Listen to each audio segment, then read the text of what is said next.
welcome to season 2 of Maple's Host a Pro, where we talk with top talents about everything from marketing to business and so much more. Our guest today is Dr. Marcus Collins, an award winning marketer and cultural translator. He's the former chief strategy officer at Wheaton Kennedy, New York, a marketing professor at the Ross School of Business, University of Michigan, and the author of the best selling book, For the Culture: The Power Behind What We Buy, What We Do, and What We Want to Be. Marcus is an inductee into the American Advertising Federation Advertising Hall of Achievements and a recipient of the Thinkers 50 Rater Distinguished Achievement Award for the idea of the most likely to shape the future of business management. His strategies and creative contributions have led to the launch and success of the Google's Real Tone technology, the Made in America Music Festival, and the Brooklyn Nets, amongst others. Before his advertising tenure, Marcus worked on iTunes and Nike Sport music initiatives at Apple and ran digital strategy for Beyonce. Mhm. He writes a column for Forbes CMO Network and contributes to business scholarships. Dr. Marcus Collins, hi, welcome to Host a Pro. How are you? I'm doing quite well. Good to be with you today.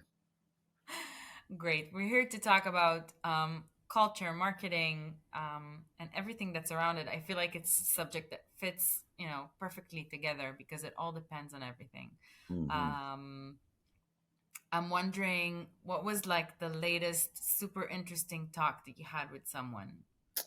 Ooh, the latest super interesting talk I had with someone. So I'm in Mexico at the moment. I was in Mexico City on Tuesday.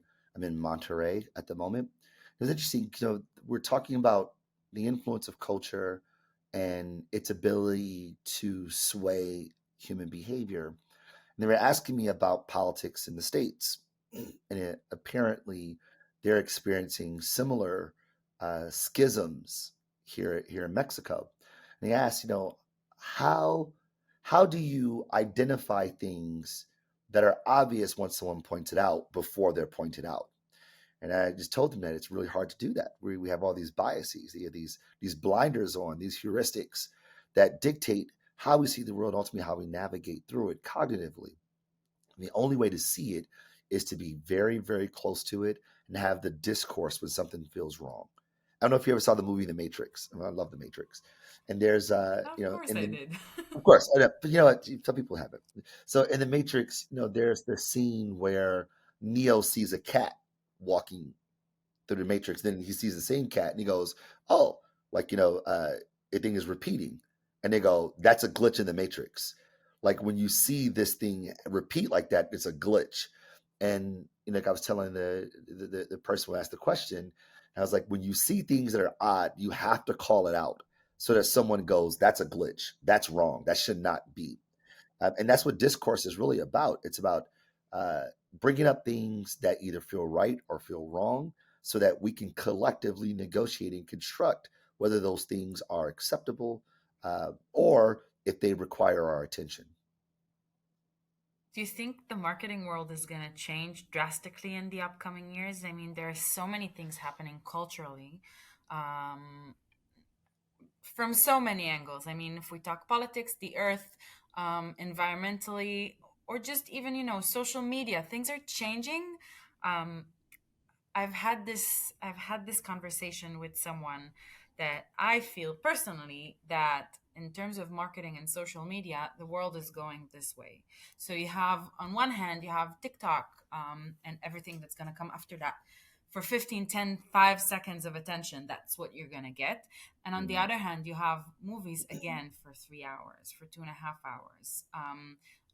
Like television shows are suddenly 1 hour an episode, 1 hour and a half episode, and they have suddenly 15 episodes and not only nine. So I feel like it's like a double take, and I'm wondering if it's gonna affect everything in terms of marketing and how it's gonna be. I think that, well, there is definitely a divergence in our consumption behavior. To your point, sometimes movies seem to get longer, like Oppenheimer's 3+ hours. Um, uh, we're watching seasons upon seasons of shows that are an hour a clip.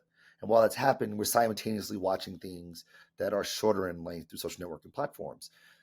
That said, you start to see social platforms or these content platforms expand the length of time of videos. I mean, when TikTok first started, I think it was a 60-second limit, but now it's up to 15 minutes.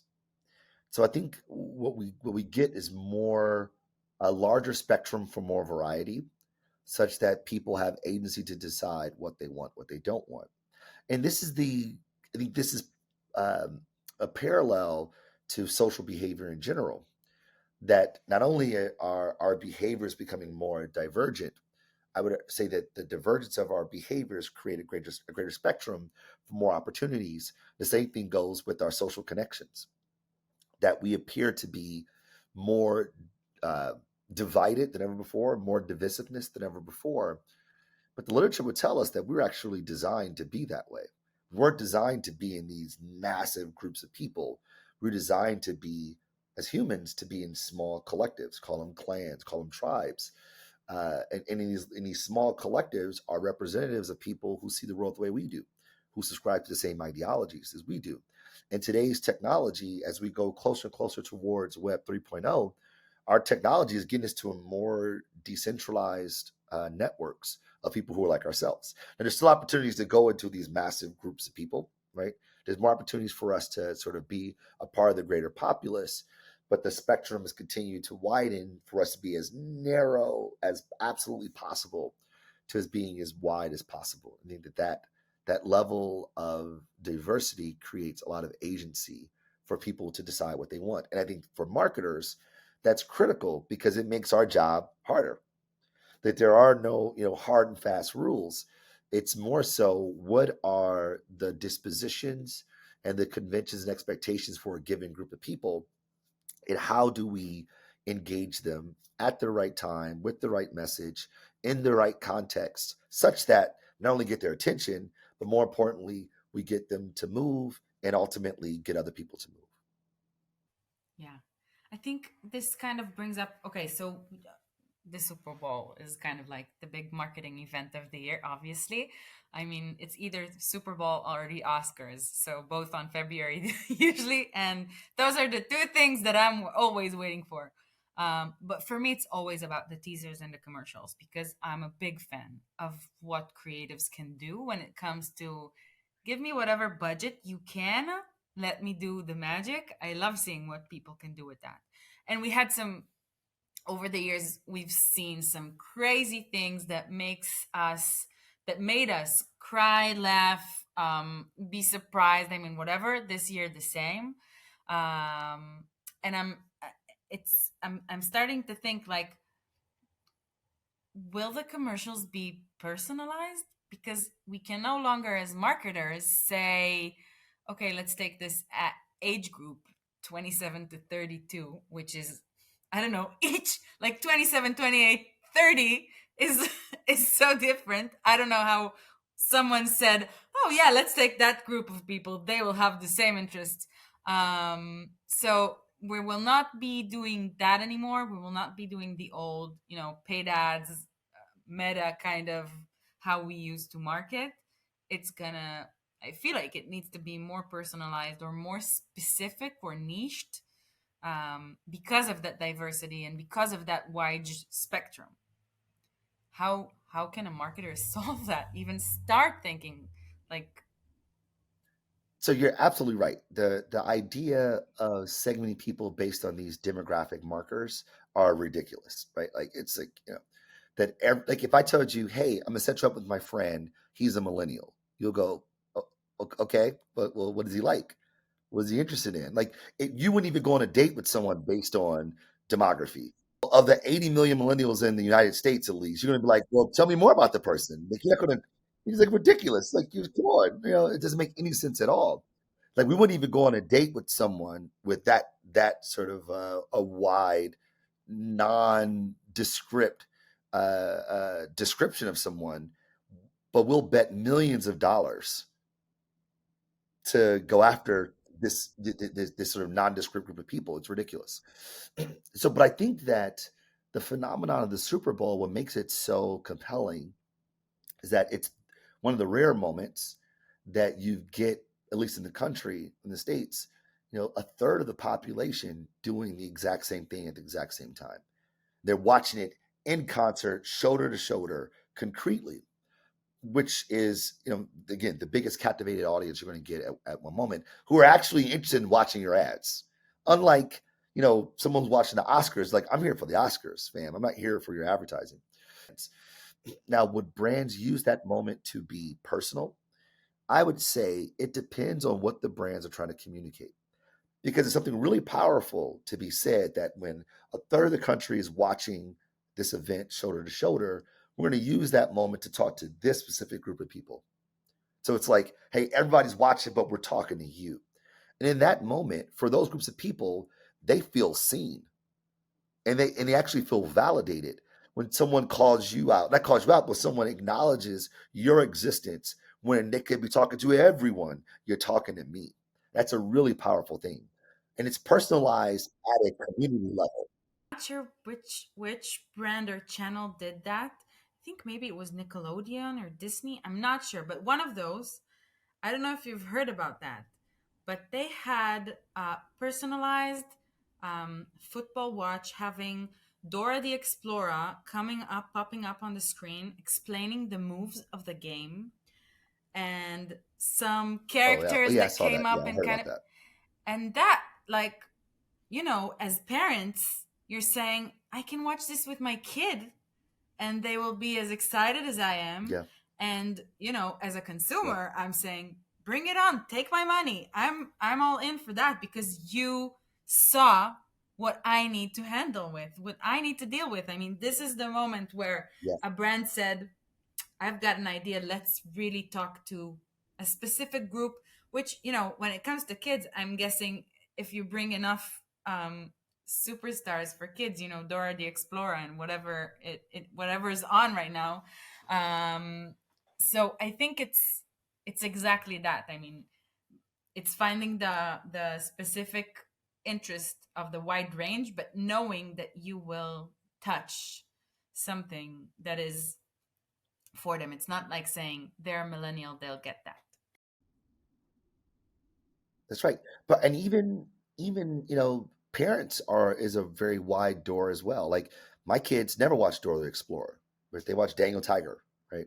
Or my youngest, she loves Bluey. She's way into Bluey.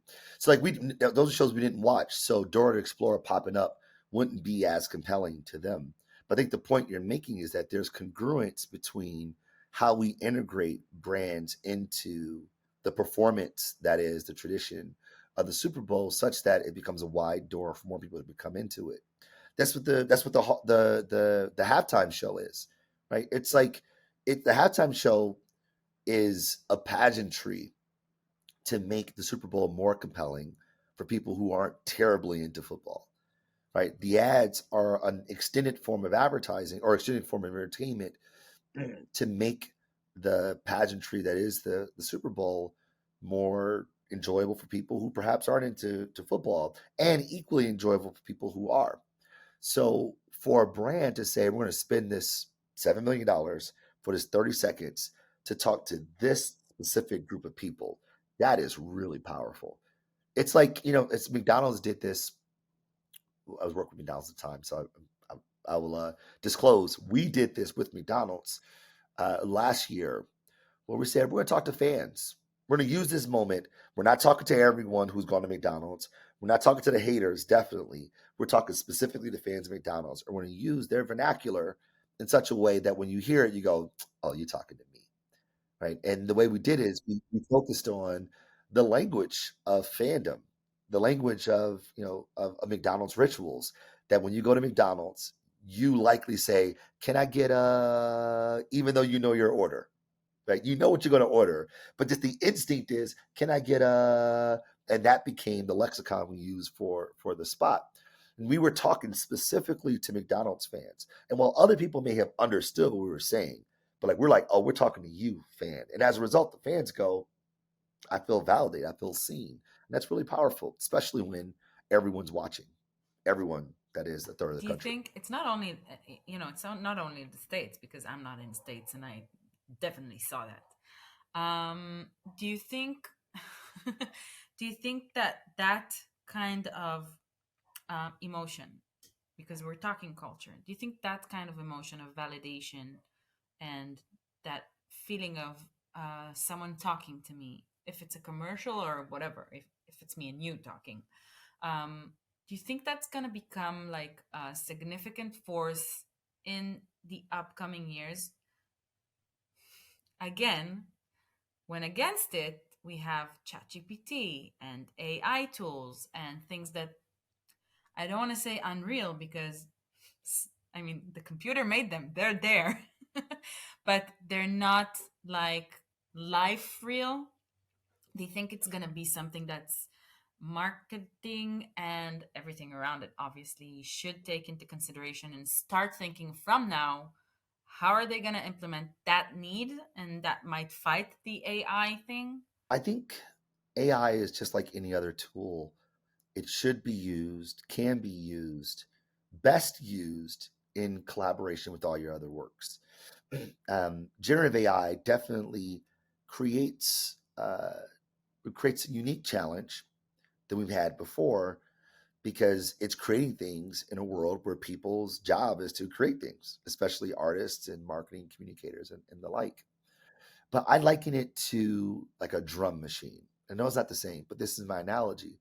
When the drum machine came out, drummers were like, this is an abomination. This is blasphemous, right? Live drummers were like, what is this nonsense? Like, it can never do what I do. And I think music producers are like, yeah, totally, right? But it creates a wider door for people who aren't drummers to actually create things, and really the drummers are better drum machine programmers than non-drummers. So it's like this technology actually is best suited for you to take things that you normally do on one instrument and take that knowledge and transport it onto another instrument such that this technology extends what you were normally able to do and do it faster, more prolifically, and the like. Now, would you ever say that, you know, Q-Tip or Dr. Dre, who uses drum machines, that they're not real musicians? Absolutely not. They're definitely creators, they're definitely musicians, but they wouldn't call themselves drummers. I think the same thing goes with AI. When we use these technologies to help extend our creativity, right, we're still creating. We're just using the aid of a machine. And people who were not able to make film, people who were not able to make visual art, they can use these tools now to help aid things that they can do well. But they will never say, I'm a filmmaker because I use generative AI. Instead, they'll say, that what we should be implementing is regulations to demarcate what technology was used for what.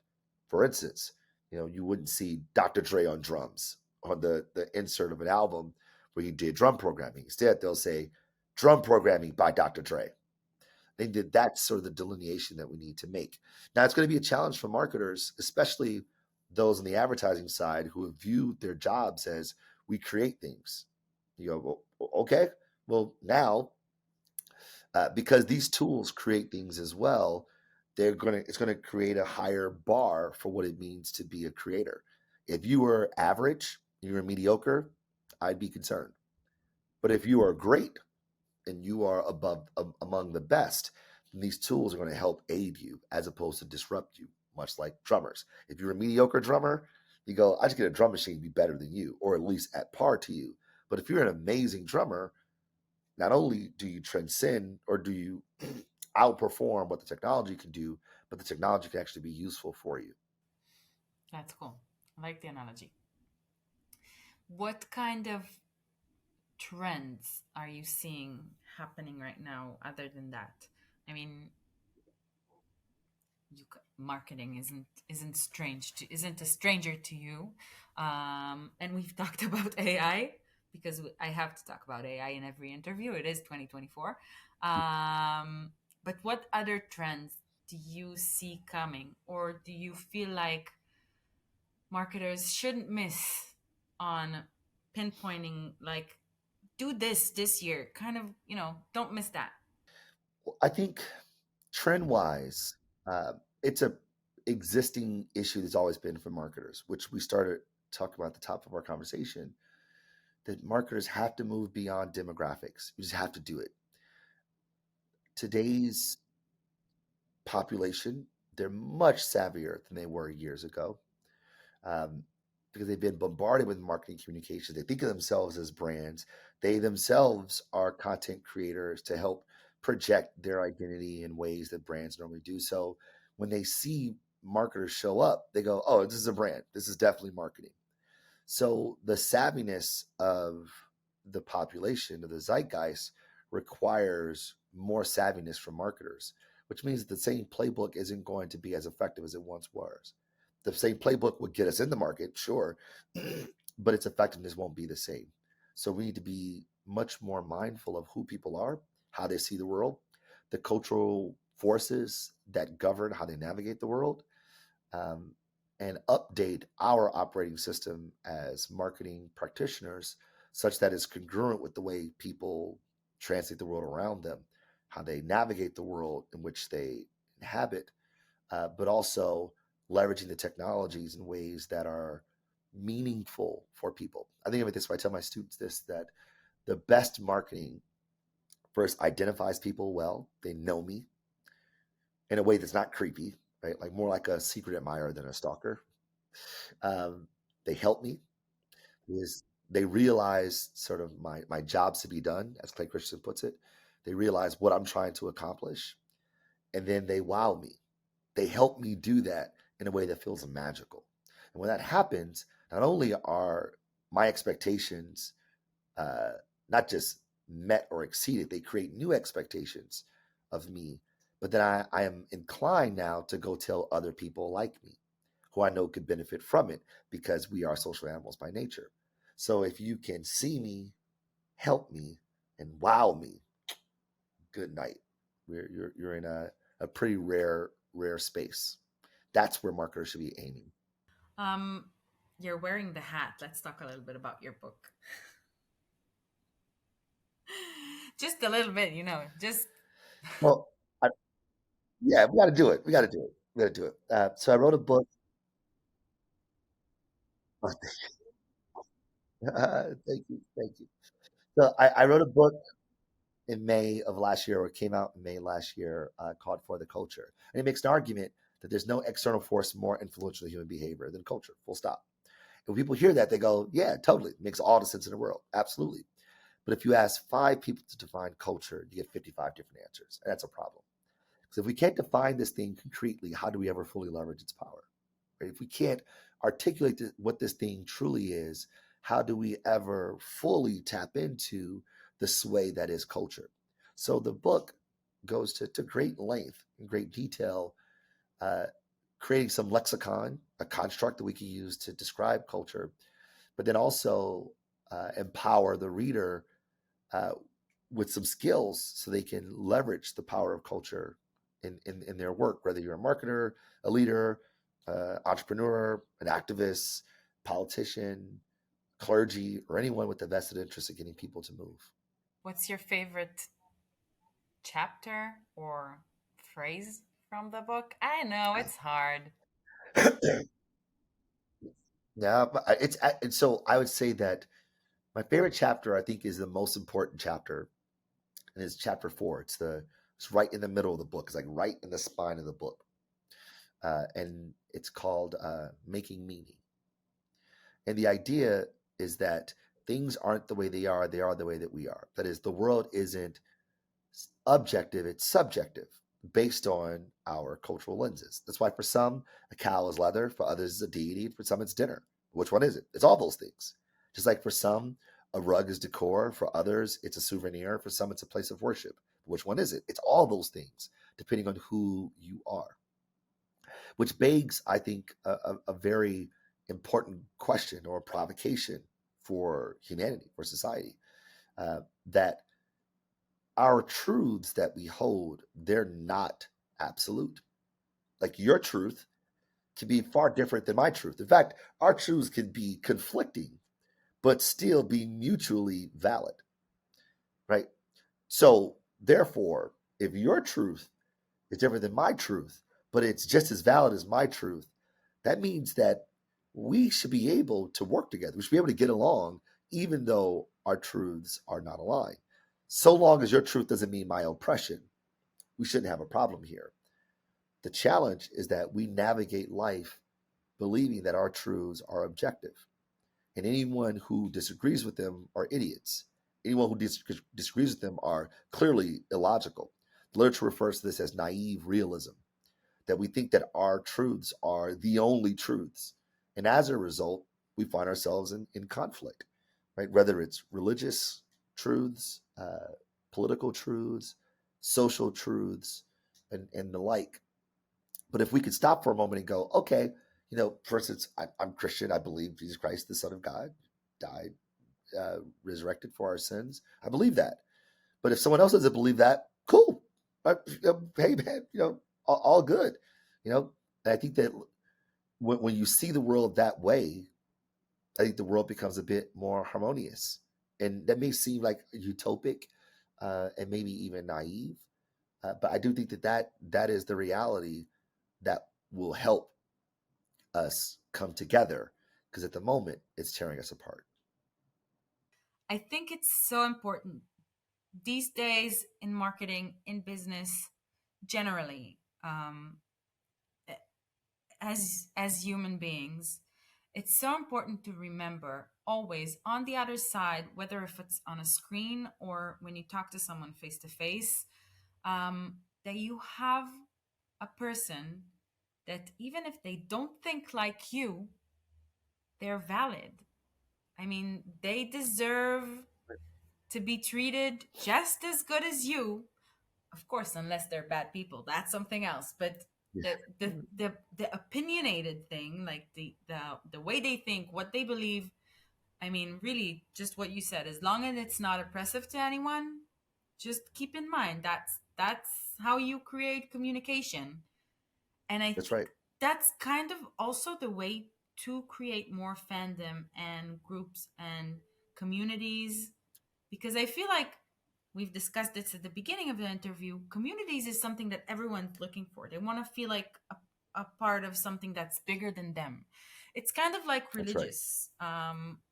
It's very close to that. You wanna know that you're a part of something that's so much bigger than you, that you're looking for the other people that are thinking like you. And if you find that one That's right. connection, and you know that that person, even though their favorite thing is, I don't know, Star Wars, but they hate dill and they love cucumbers, which is the exact opposite of you. I don't know, just off my head, off the Yeah. top of my head, thinking of an example. That's okay. That doesn't mean that you cannot be under the same roof of being super fans of Star Wars. That's Just right. means that That's right. your likes and dislikes are a bit different, and that's really cool. I think that's something Exactly. that marketers should also remember. It's really cool to know that you're talking to people that are different and still hit the goal. 1000%. This idea of belonging, we're wired for this. We're social animals by nature, as Aristotle says.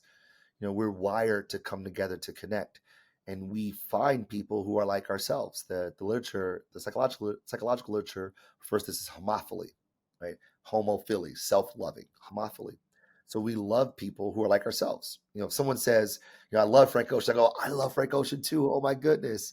And we find ourselves connecting because of these shared affinities. But to your point, somebody may say, I love Frank Ocean, but I don't love Boys to Men. I go, oh man, you tripping. Boys to Men is the best. But I find the thing that we connect on, and we sort of bond over that. And that's how we have to see the world that we navigate. That we may have a same shared affinity for sneakers, but our viewing habits of television shows are different, right? And that's okay. Like I may think that the Jordan threes are like the Jordan three cements are like the quintessential grail for sneakers. You may go, no, actually, I think it's the Jordan ones, the originals. We could disagree, right? And that's totally fine. In fact, that kind of discourse that we have when there is social deviance, when there is disagreement, is how we actually get to better ideas, right? Diversity of thought gets us to better outcomes. We see this empirically. But when we hold this notion that our way of living is right, and that's okay, but it must be right for everyone else, that's the problem. You know, um, To borrow your Star Wars reference, uh, Obi-Wan Kenobi says only the Sith deals in absolutes. Like, only the Sith deals in absolutes. So these absolutisms that we impose on other people, that it's the worst. And then when we villainize them, demonize them, and even argue that their existence should be eradicated because they don't see the world the way we do, you go, whoa, whoa, whoa, man, wait a minute. And what if I don't see the world the way you do? If I don't see the world the way you do, should you then be eradicated? It seems ridiculous. I mean, it's a zero sum game, and we know that those things don't lead to fruitful outcomes. Yeah. Any any last thoughts that you want to share before we wrap up this interview? Um, I don't know, to marketers, to small business owners, to whoever you want to share with. Yeah, absolutely. For marketers, small business owners, I'd say, look, you know, we think about marketing oftentimes through a frame that's way too narrow. We often think about marketing as the marketing communications, right? The advertising. That's just one lever that we can pull as marketers, right? Marketing is the act of going to market. We go to market with the product. We assign that product a price, whether it's dollars, time, effort, data, some exchange, some rate of exchange. We get to people through some pipeline, and we communicate through some promotion, right? The basic four P's, as Jerome McCarthy postulated years or years ago, decades ago. But the notion here is that the act of going to market isn't just a product good or product service, that each one of us, I would argue, we're all marketers because we're all bringing ourselves to market in hopes that people hire us, promote us, fall in love with us, give us stuff, listen to us, download our album, watch our whatever. We're all bringing ourselves to market. Therefore, if we think about ourselves as marketers, as practitioners who go to market, our chances of getting people to adopt behavior, getting people to choose us, to pick us, are far higher when we find cultural congruence, when we understand who we are and how we see the world, and how the people that we want to move see the world. We're far more empowered, far more likely to get them to move. And we can move from a place of luck to likelihood when we focus on that kind of congruence. That's great. I love it. I had the most interesting talk with you from the beginning till the end. I think I could have done this for like, 2 hours interview. I'll have you back in like, 6 months, see what happened in the marketing world. And Yeah, let's do it. I really appreciate you taking the time talking to me today. Dr. Marcus Collins, thank you so much. My absolute pleasure. Thanks for having me.